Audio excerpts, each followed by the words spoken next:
나 하나쯤이야 하는 생각보다는 서로를 위로하고 조금 더 힘을 내 사회적 거리두기에 적극적으로 참여해 주실 것을 거듭 요청드립니다.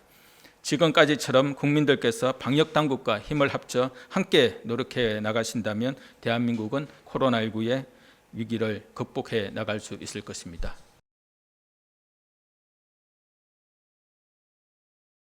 어제 강화된 사회적 거리두기를 2주간 더 연장하여 실시하는 것을 말씀드렸습니다. 방역당국이 통제 가능한 범위 내로 그리고 우리 보건의료 체계가 통상적으로 감당할 수 있는 수준으로 코로나19 감염 환자를 더 확실하게 줄이기 위한 결정이었습니다. 감염 경로 확인이 어려운 환자 사례가 5% 이하로 감소하여 대부분의 감염 경로를 방역망 통제 범위 내에서 관리할 수 있게 되고 하루 평균 신규 확진자가 50명 이하로 발생하여 우리 보건의료 체계가 큰 부담 없이 치료할 수 있게 되는 것이 중요합니다. 사회적 거리두기는 코로나19의 확산을 막는 데 가장 효과적이고 최선의 방법이며 우리나라뿐만 아니라 전 세계 각국에서 가장 중요하게 생각하고 실천하고 있는 대응 방안이기도 합니다.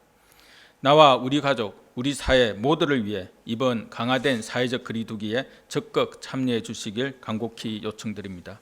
의료 인력 중 감염자는 4월 3일 0시 기준 총 241명으로 전체 확진자의 2.4%입니다. 선별 진료 중 감염 노출이 된 3명, 확진 전 환자 진료로 감염된 것으로 추정되는 66명, 의료기관 내 집단 발생으로 노출된 32명, 지역사회 감염 101명, 기타 39명입니다. 아직 확진자 치료 중 감염으로 확진된 사례는 없습니다만 4월 3일 이후 역학조사 중인 사례가 2건이 있습니다. 코로나19 최일선에서 헌신하는 의료인력이 더 안전한 환경에서 더 건강하게 근무할 수 있도록 관리 방안을 마련하였습니다.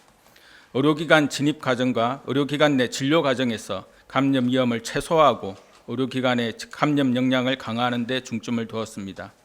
우선 현재 시행하고 있는 의료기관 진입 관리를 지속 강화해 나가겠습니다. 가벼운 감기 환자, 만성질환자는 전화상담, 처방, 대리처방, 화상진료 같은 비대면 진료를 활용하고 증상이 있는 환자는 입원실, 중환자실, 응급실에 진입하기 전 진단검사를 의무적으로 실시하며 의료기관 내 방문객 관리도 철저히 이루어지도록 관리하겠습니다. 의료기관 내에서의 감염 예방도 강화하겠습니다.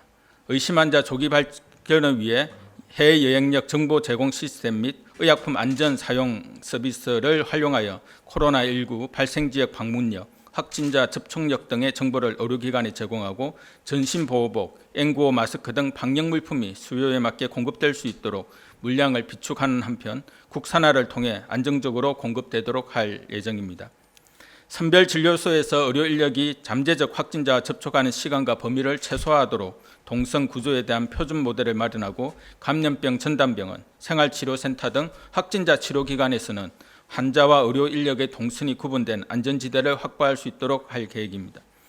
감염 예방을 철저히 하되 진료 과정에서 감염이 발생하는 경우에는 중증도에 따라 의료 인력에 대한 최선의 치료를 해나가겠습니다.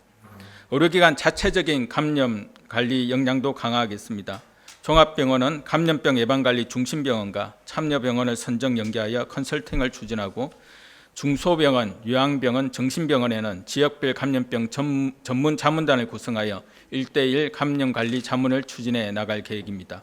더불어 선별진료소, 확진자 치료기관 대상의 감염 예방 특별교육을 실시하고 의료인 대상의 감염 예방 교육을 실시하여 보수교육으로 인정하는 방안을 검토하겠습니다. 지난 4월 1일 전 세계 입국자를 대상으로 의무적인 격리가 확대되었고 해외 유입 차단을 위해 자가격리에 대한 관리가 무엇보다 중요해졌습니다. 정부는 해외 입국자를 통한 지역사회 감염을 차단하기 위해 자가격리 이탈자에 대한 관리를 강화해 나가고 있습니다. 먼저 지리정보 시스템 통합 상황판을 활용하여 중앙재난안전대책본부, 시도, 시군구에서 이탈 여부를 3중으로 24시간 실시간 모니터링합니다. 이탈 의심이 드는 경우 전담 공무원에게 즉시 연락하여 경찰과 합동으로 현장을 확인하고 무단 이탈의 경우에는 고발 조치 예정입니다. 앞으로 자가격리 앱상 이탈 이력이 있는 사람이나 앱 미설치자를 중심으로 지자체와 경찰이 합동으로 사전 통지 없이 이탈 여부를 불시에 점검합니다. 이 외에도 안전신문고와 지자체 신고센터를 통한 이탈자 주민신고제를 운영하여 민관이 함께 다중의 이탈자 모니터링을 하겠습니다.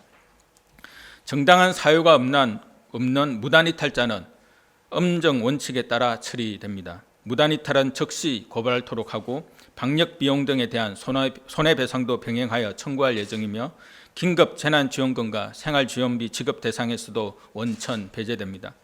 또한 오늘부터 감염병 예방법에 따라 처벌조항이 강화되어 격리 위반 시 1년 이하의 징역 또는 1천만 원 이하의 벌금에 처해질 수 있습니다. 자가격리 중인 여러분들께서는 이 점을 유의하시어 감염병 차단을 위한 자가격리 생활수칙을 잘 지켜주시기를 부탁드립니다. 어제까지 자가격리를 위반한 분들은 기존 법에 따라서 300만 원의 벌금이고요. 오늘부터 자가격리를 어기신 분들은 강화된 법에 따라서 1천만 원 또는 1년 이하의 징역입니다. 그리고 기존에 자가격리를 하고 있었던 분들이라 하더라도 오늘부터 자가격리를 위반할 경우에는 강화된 법률에 따라서 처벌을 받게 된다는 점 추가적으로 말씀을 드립니다. 저희가 이제 검역 단계에서 해외 입국하시는 분들은 모두 다 건강 상태 질문서를 받게 됩니다. 거기에는 정상의 여부뿐만 아니라 정상과 관련된 약물을 복용한 적이 있는지에 대한 부분까지 같이 이제 체크를 하게 되는데요. 물론 이제 해외에서 여러 가지 어떤 의료기관을 이용하지 못하는 어려움들 이런 부분들은 저희도 충분하게 공감을 하고 있습니다만은. 국내에 들어오셨을 때는 건강 상태 질문서에 거짓으로 답변을 하시게 되면 검역뿐만 아니라 지역 사회에서 상당히 큰 부작용이 발생을 할 수가 있습니다. 그래서 이 경우 이제 해열제를 복용했음에도 불구하고 검역 과정을 통과하고 또 지역 사회로 진입되는 경우에는 여러 가지 우려들이 있기 때문에 그 부분에 대해서 좀 철저하게 솔직하게 체크를 해주시기 바라고 솔직하게 체크를 하신다면 아무런 문제가 발생을 하질 않습니다. 검사를 하게 되고 또 검사를 통해서 자가격리 상태에 들어가게 되고요. 앞으로 이런 일이 또 반복되지 않나라고 하는 부분들에 대해서는 4월 1일부터 저희가 모든 입국자들에 대해서는 2주간 격리를 원칙으로 하고 있기 때문에 그러니까 설사 그렇게 해서 들어왔다 하더라도 2주간의 격리 기간 중에서 격리 상태에서 증상 여부를 계속 보면서 검사를 받게 됩니다. 그리고 이제 해외에서 우리 국민께서 이 코로나와 유사한 증상이 났을 때 의료기관을 이용하지 못하는 문제에 대해서는 지금 제 공간에서 거기에 대해서는 적절한 아마 여러 서비스를 하고 있을 거고 그 사항에 대해서는 외교부 쪽 소관이라서 지금 좀 파악되는 대로 다시 좀 알려드리도록 하겠습니다.